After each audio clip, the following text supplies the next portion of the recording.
welcome Mark Rauzon, who is faculty here at Laney College at the in the geography department for 18 years. He's following a career as a seabird biologist, having studied cormorants nesting on the bay bridges for 35 years. He's written 20 science books for kids, which, by the way, I have one, and I have been reading to my niece and nephew, and it's really cool. So you might want to talk to him about that. He's currently working on one about today's topic, climate chaos in Alaska's Bering Sea. He and his wife live in Oakland's Glenview district, where he was a co-founder of the Friends of Sausal Creek in 1996. Thank you, Mark Rauzon, for being our keynote today, and I hope you all enjoy it. Good morning, class. It's wonderful to see your bright, shining faces out here this morning, getting ready for spring 2024. Yay. Let's start with acknowledgments. We are broadcasting today on unceded Ohlone territory, and I think that's a theme of Indigenous rights that will be a theme throughout my presentation today. I also really want to throw a lot of thanks and gratitude to the Professional Development Committee for allowing me this incredible opportunity to be the keynote speaker today for us, for the entire community college, the Peralta Community College District. It is a great honor and opportunity to be here on what I believe will be a transitional moment in the history of the Peralta Community College District. I also want to thank them for giving me a travel grant last semester, which allowed me to go to a conference in San Diego where we were able to bring co-author Delbert Pungawi, my local Alaskan, my friend from Alaska, down, and we were able to film him. And we will be seeing some video of him shortly. So thank you, Marla, Chelsea, and Natasha. There is a bit of a technical problem. I'm not necessarily in control, but isn't that true? Who is really in control?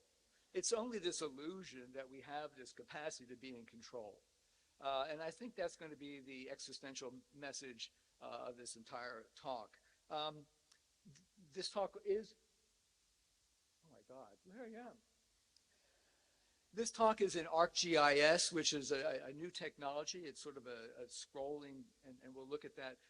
And also, I just want to say this presentation is 100% organic, non-GMO, gluten-free, no artificial sweeteners, coloration, or intelligence.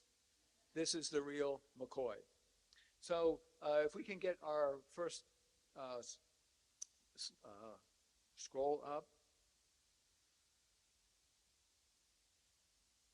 This is breaking boundaries in the Bering Sea, and as Marla mentioned, I've been a biologist in Alaska.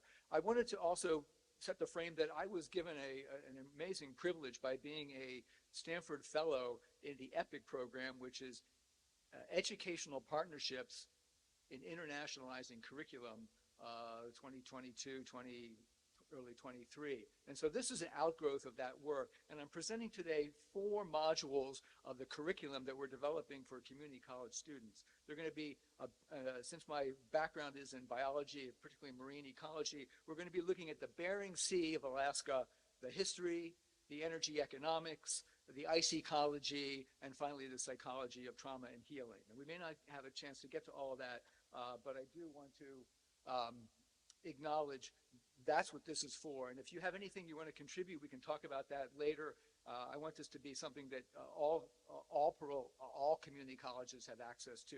So the key learning concepts, you can read those, but I want to focus on what are the global values of why internationalizing curriculum is so important, especially in today's world with such perilous situations. Build understandings of world events. Think about their values and how they are important, and take that learning into the real world. Many of our students are international students. Many people from all around the world in this audience, people from all over the different world. We want to come together as a world community with a world unified consciousness, and that's how we do that. It's a way of internationalizing curriculum, to show that we're all different, but we're all equal and we're all the same. That's a key concept that challenges ignorance, prejudice, and intolerance, and allows people to then engage locally, regionally, nationally. And I saw that amply demonstrated here on Monday, Martin Luther King Jr. Day of Service, where 250 people came out to just the Sauksville Creek watershed in the Diamond. 250 people who felt a compelling need to serve the legacy of King and Mother Earth. It was amazing. We never had that kind of output. So there's a sea change in the level of engagement people are willing to get involved with. And finally, develop an argument and develop students' capacity for them to develop their own voice. And for me, that was the key takeaway of the key learning concepts of this, because I want to make a point that last semester, as a geographer, I feel compelled, as we all should, to investigate the context around the Israeli-Hamas war. And so I thought I had a way into that through BBC historical maps. And I was very haltingly choosing my words as I am now, being very careful about what word choice I might use. And I didn't notice a student had gotten up and walked out. And it was only until they sent me a very polite email saying, Professor, I didn't necessarily appreciate the way you chose words. I was offended it wasn't in the syllabus. I didn't expect we were going to be talking about that. And it just really cut me to the quick. Like, I didn't realize just the power of word choice that we have every day when we're making a statement. Like even today, I'm making a very considerate effort to pick word choices, and I know I've already made some mistakes just in how you describe something. And so what I want to say right now, this is my perspective.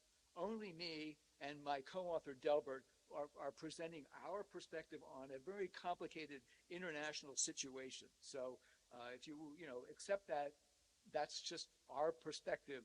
And my co-author is an Alaskan native, so I'm not culturally appropriating his legacy, but he is more than equal co-author in this process. So if we're all cool with that, let's go forward and delve into it. So what we're talking about is the Bering Sea, and that is this body of water. You can see this, at one time, Russia and the United States were friendly. We defeated Nazism together. And you can see the hand of the parka grabbing the comrade's hand at the bottom. That's the Aleutian Islands that filter the North Pacific Ocean as it's going into the Bering Sea. And then the Bering Sea basin is constrained at the top by the Bering Strait, a 50-mile gap of water. And so as the world now focuses on the war in Ukraine, did you know that the United States is as close to Russia as Laney College is to Evergreen Valley College? Did you know that, Chancellor? Did you know that every day when you drove to work, you were driving the equivalent of going from the United States to Russia? And so we're so glad that you're no longer making that very dangerous drive. And you don't have to drive to Russia every day, but you can come here locally. So we're really happy to have you. The point, I think, is that the Bering Strait is a very narrow band of water, half of which is the United States and half of it is Russia's. And so when you look at this chart, and by the way, here's a geographic nugget, a chart is a marine perspective of the Earth. And so you see fathoms and nautical obstacles, and a map is land. So that will be on the quiz at the end here. This narrow band of water, though, is now a gateway into the riches of the Arctic as the ice fortress is dissolving with global heating due to a situation called Arctic amplification, which is the heat that the planet is adopting, accepting, and mitigating in the oceans is concentrated 4 times higher in the Arctic. So the accelerated appearance of and ramifications of climate change are highly exacerbated there. But my point is that this narrow body of waterway will be the new Straits of Hormuz, because through this area will be going exploitation of the Arctic resources, particularly oil, gas, minerals, and fisheries, going through an area that's very dangerous because it's high latitude. It's dark half of the year, where storms are born, etc. So, and also this inset that's white, that's Delbert's Island, and we'll hear from him shortly. That should be down lower here. So this is the region my co-author is from. He lives 50 miles from Russia. And so we're going to be talking about the ice texture. Delbert makes three major points here. One was the starvation period that his people went through. Two is the different amounts of ice. And three is that their very nature depends on food security coming from the Bering Sea. And if all this is changing, their security is threatened doubly. One from lack of food and two from militarization. So I'm not going to spend too much time on the early history. I mean, the Russians discovered, found this island in 1741, although Delbert's people have been living there for at least 5,000 years, consecutively, contiguously on that island in those villages, and they could have been living there for 35,000 years. Their region is part of the Bering land bridge. So let's just give some credit to Vitus Bering. He was hired by Catherine the Great to explore eastern Siberia, and so in 1741 he set forth with a couple of small ships. They managed to find their way over to Alaska, discovering what had already been inhabited for thousands of years. On his way back, he ran into an uninhabited island called Commander Island, crashed. The ship was wrecked, and here's a piece of his coffin. I happened to visit Commander Island in 2019, right before the pandemic. Now that place is completely closed, off limits for the foreseeable future. What the outcome of that was, scroll to the next map, is that Russia was extremely well known by the Russians in 1750. And you look over here on the other side of, what would that be? You're right, terra incognito. Nothing known about Alaska, but it was all claimed by Russia, and Russia then occupied and owned this entire region. But look at the difference of the map, the geographic knowledge of all the rivers, lakes, and streams and villages, and on this side of the Bering Strait, and virtually nothing on the other side. One interesting attribute of this map, if you scroll up a little bit more, is that there's all these little islands. That's not necessarily accurate, and it wasn't accurate at the time, because obviously nothing was known about Alaska. But the point is interesting. If you wouldn't mind scrolling up to the next yellow map, and that is, this is the Bering land bridge that only 10,000 years ago was dry land. So those little islands that were exaggerated in the previous map suggest that sea levels have been rising.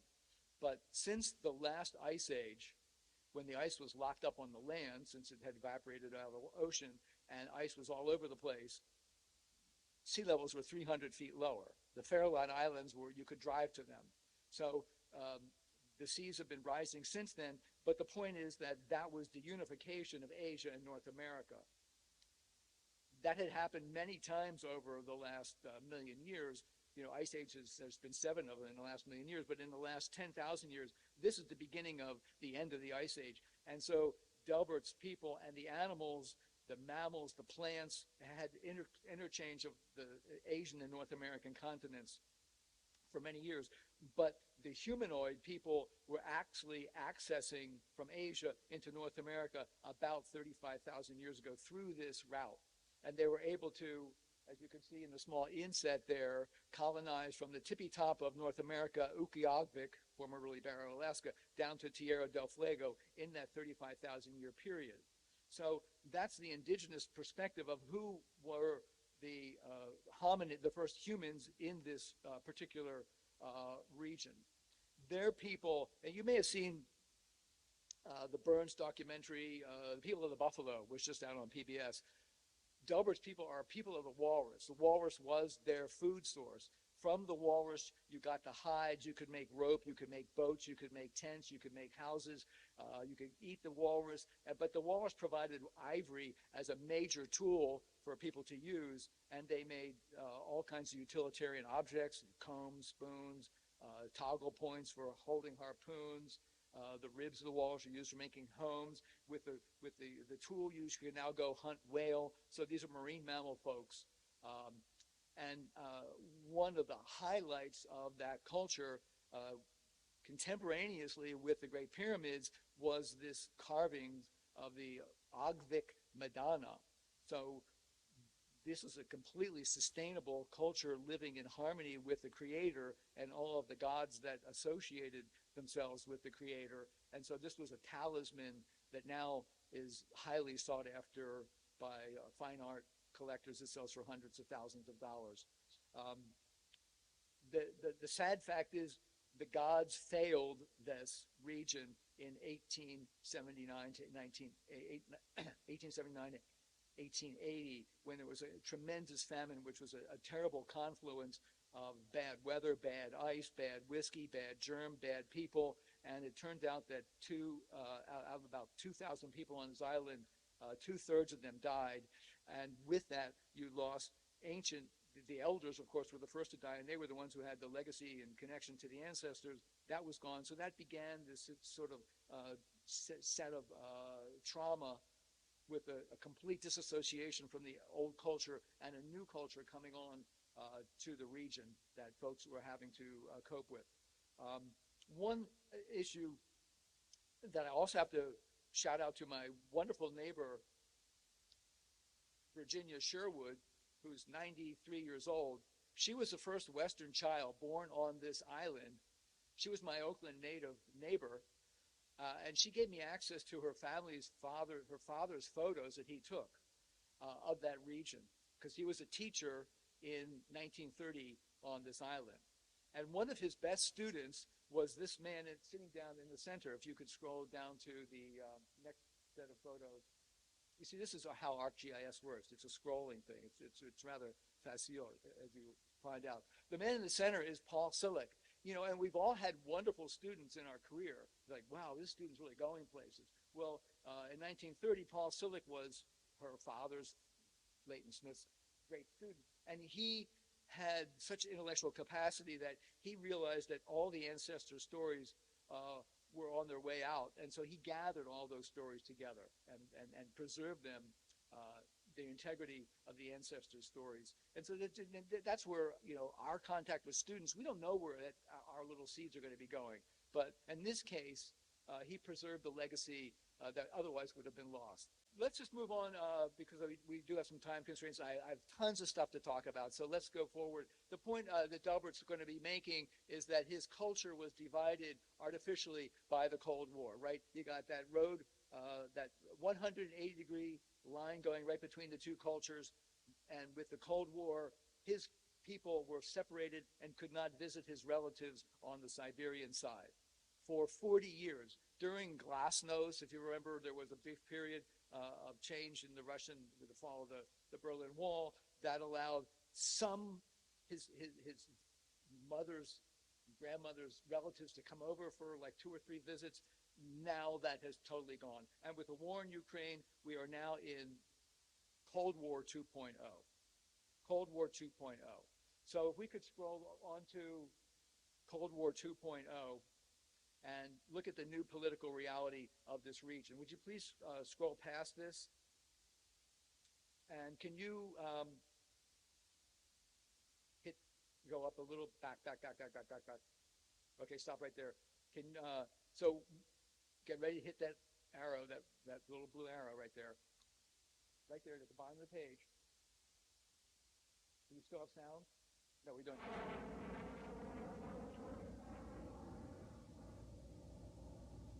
So Delbert coming home one day with a 5-gallon tank of fuel oil because it was fall, and hit that again.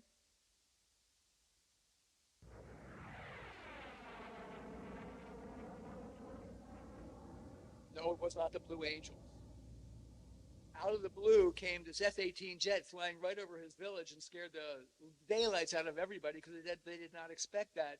And when you live 50 miles from Russia, you don't know whose jet that's going to be. It turns out that was an American jet. But the point is, it instilled in Delbert a fear of PTSD because the military had been on the island during the last Cold War, and now they're coming back to monitor what's going on the Russian front as we move forward. Incidentally, if we can keep scrolling up, Keep going, please. These photos were given to me by one of my students. He was a Navy veteran, and he lived in Alaska. He was on board this. These are sort of Top Gun selfies that they were taking, and he was willing to share that. So this is, again, one of the attributes of our wonderful studenthood. Please scroll forward. There's a timeline here. This is the wonderful thing about ArcGIS, and you can see that it's interactive in the sense that you can click on one of those little numbers there. Let's click on 9. Yeah, what the heck? So this is an interesting thing. So for the last 2 years, I've been following what incidences have been occurring near the boundary line. And in September of 22, U.S. Coast Guard found a convoy of Chinese and Russian ships doing military maneuvers in U.S. waters. Click on any other one. This is fun. Click on a number. Pick a number. Okay, so this is the return of the military to his island in September 2022. They had left a toxic legacy that is still unfolding. There's a cancer cluster in this village because of the uncleaned up areas, and they're demanding of an apology, reparations, and a more complete cleanup. And then suddenly they're coming back again, putting a bullseye on this island. Please, let's click on any other. Pick a number. 13. Saber rattling. The Russian general said, let's just, scare the heck out of them and bomb them anyway. Send some bombs out there. This is the nuclear submarines coming up at the border, which are nuclear armed. And this particular one is known as the weapon of the apocalypse. So what, I don't mean to sound so dramatic, but there's a lot of energy going on here. Can you go down to number 3? So this last September, Vladimir Putin went to Vladivostok, where the Russian nuclear fleet is stored in the deep water port. And this last September, Kim Jong-un met Vladimir Putin there for their own engagement. So I think you can see from this perspective that there's a lot of military activity going on. And we're also countering that by doing maneuvers and rapidly trying to get U.S. territorial possession, U.S. territorial military up in this region. So if we can, the last one there, we're off that point, but Alaskans are very concerned about amount of oil and fuel going through that Bering Strait. If we can go to energy economics, that's a whole nother website. So this is broken into 4 modules. So next is energy economics. And the point is that this narrow area with the war in Ukraine is seeing an increasing amount of export of liquid natural gas coming through this area. As sanctions have prevented oil and gas flowing into Europe, the oil and gas is flowing into the Bering Sea and into the markets down south. So the Chinese are taking on this liquid natural gas, which incidentally is frozen gas at 243 degrees below 0 centigrade and transported through this narrow strait from the gas fields. And you can scroll up, keep going, please. Okay, stop right there. Through this region, in the center there,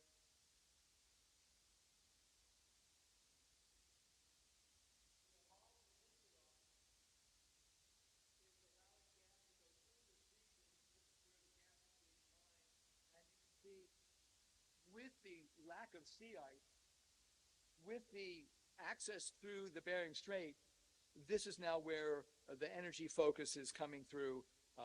And this is a position articulated by President Xi of China. This is the new Silk Route. Marco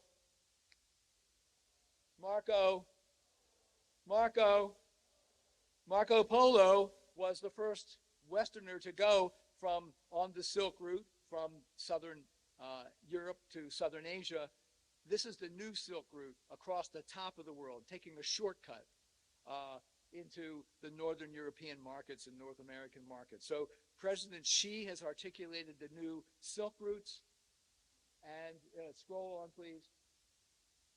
I turned here the map of Asia on its side. And so I like as a map geographer to look at things askance. And so isn't it interesting that when we think of looking at that, when you think of things going north, everything looks up.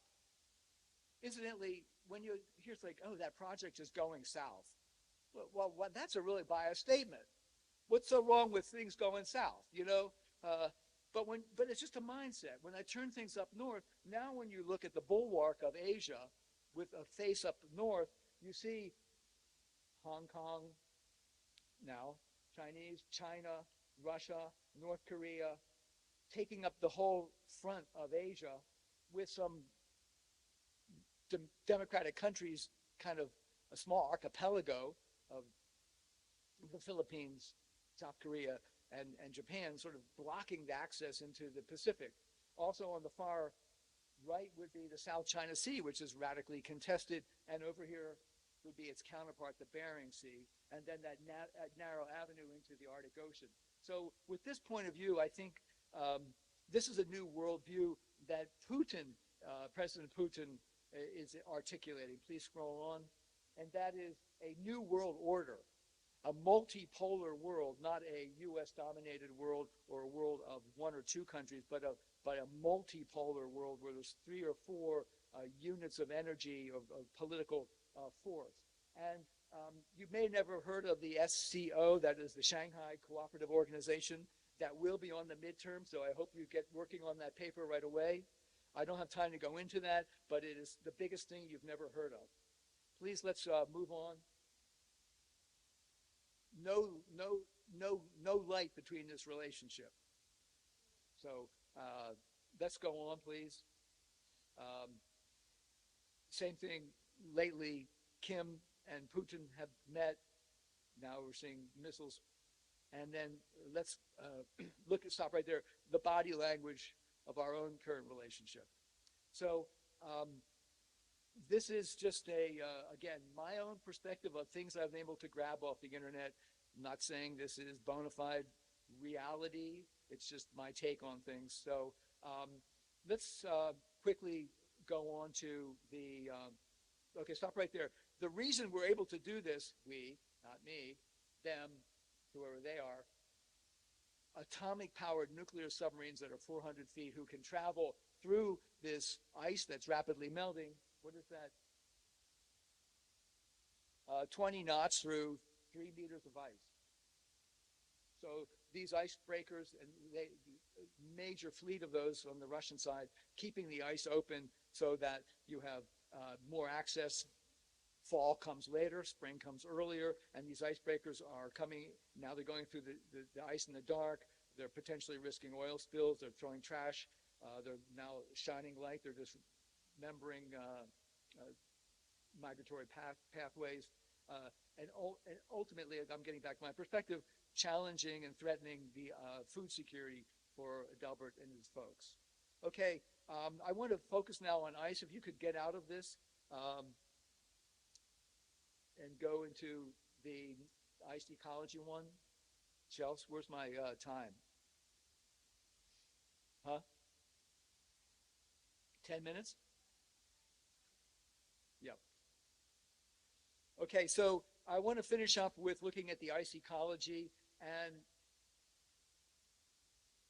I was honored and amazed to be given an opportunity last summer to get on a Canadian Coast Guard icebreaker and visit the Arctic region. As I mentioned, I've been a seabird biologist. Frankly, I've been working out in this region since 1975. So for me, I was the oldest guy on the boat, the ship, and I was going back there 50 years when I first went there as a young person.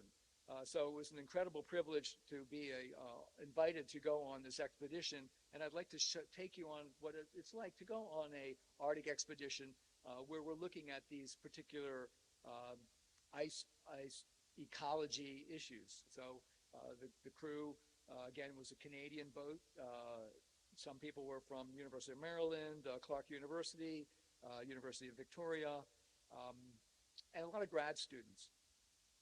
So that would be the ice ecology next module.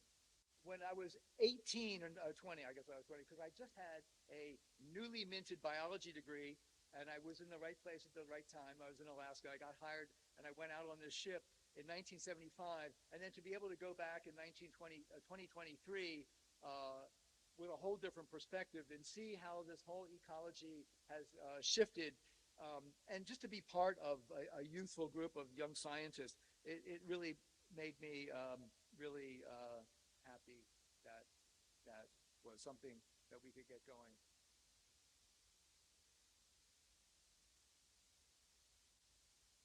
Mike or Mark? You talking to Mike?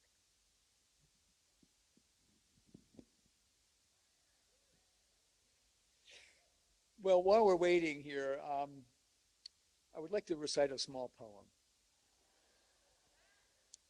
Once, and not too long ago, near a place that you will know, dwelt a curious pillbug with nary a care, whose adventures we'll learn were daring and rare. Pillbug lived under the sidewalk out back, a humble home this cozy crack, but noisy indeed, with neighbors galore, so many it seemed as a constant uproar. Yo, listen up! Way back before the earth was molten to the core, volcanoes bore the fiery breath, our world was made of lava froth. The first to appear were bacteria, founders of the Precambrian era. By fixing the carbon, building O2, they set the stage for the subsequent zoo. Where they came from, how they started a secret deep that's closely guarded. Did they come to colonize? Sent the earth to oxidize? We'll never know. The record's lost without a doubt. They paid a cost for this precious spark, this precious treasure. A gift so rare, defies all measure. In this organic soup brewed a revolution. Changes over time are the force of evolution. Like beget like, changes progressed. Who is to say which one is best? That life grows more, not less complex, is the only law that does inflex. To the ancestors of us all, guide us well, on you we call. Bam! That's what I'm talking about.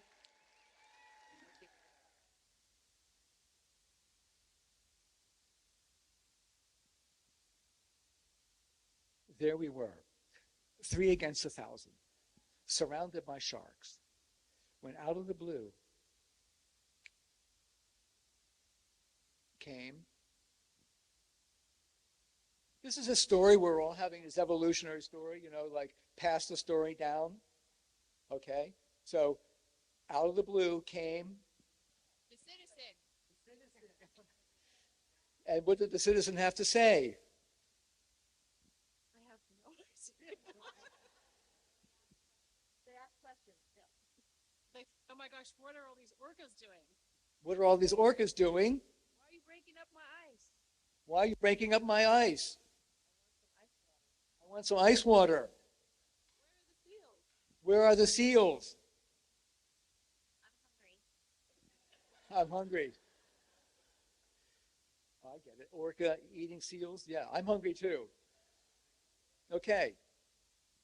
She's hungry. What about the Alaska king crab? What about the king crab? Yeah. That's right. Donald sent me this email. 10 billion king crab disappeared last year. 10 billion, there actually was snow crab. 10 billion snow crab disappeared from the Bering Sea last year, and you know that. And then what happened? What about the ducks? No gumbo. No gumbo. What about, you know, chicken duck fricassee?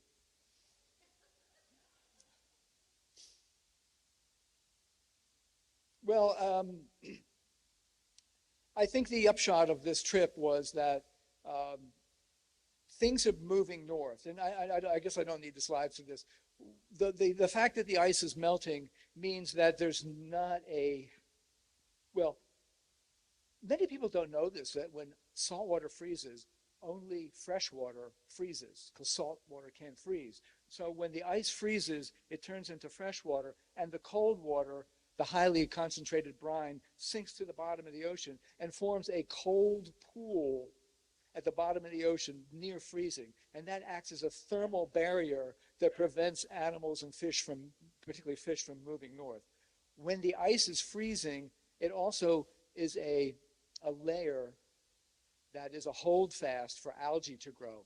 So when spring comes, the ice melts, bam, here we go.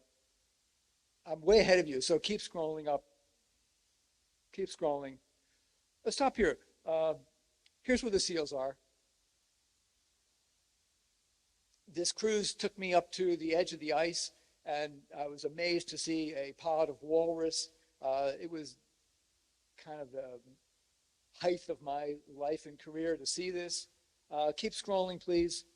And we'll skip this, go on to the, right there. So in the last 20 years, you can see the changes in the ice. So from 2013, this is a satellite composite in April, which is the maximum amount of winter ice. Look at the amount of sea ice in April, and then look at it in 2023, and then look at it in 2018. So that's the extent of ice at the maximum amount of winter. And so now you see where your crabs go. You don't have that cold pool. It's warmer at the bottom.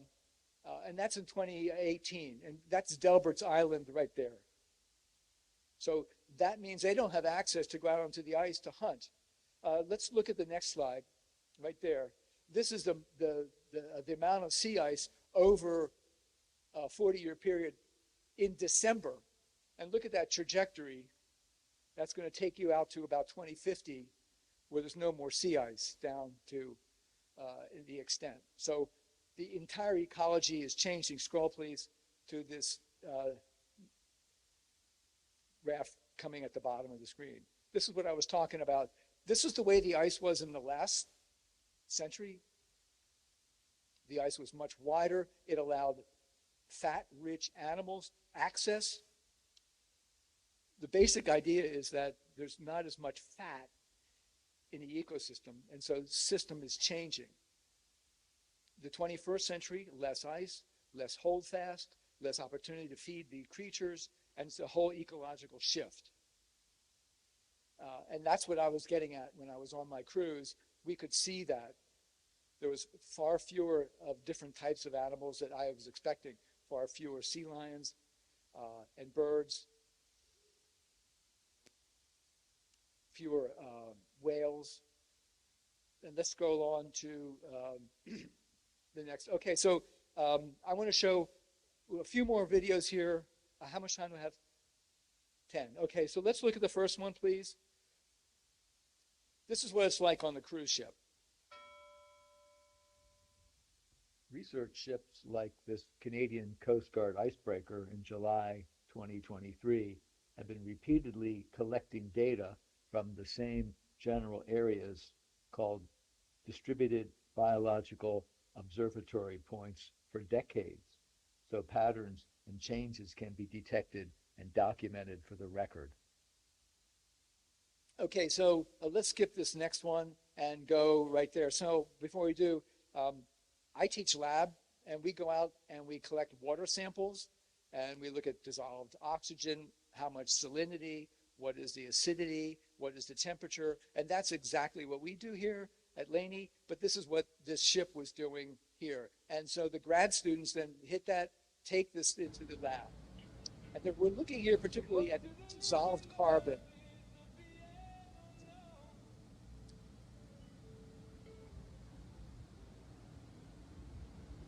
Beautiful sea.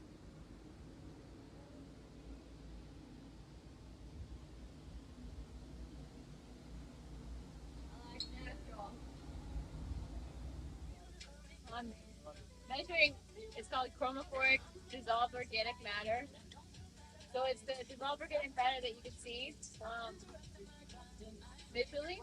So you can see it here. I have water samples inside the machine, measured from 200 to 800 nanometers, and measuring the absorption of what's in the water.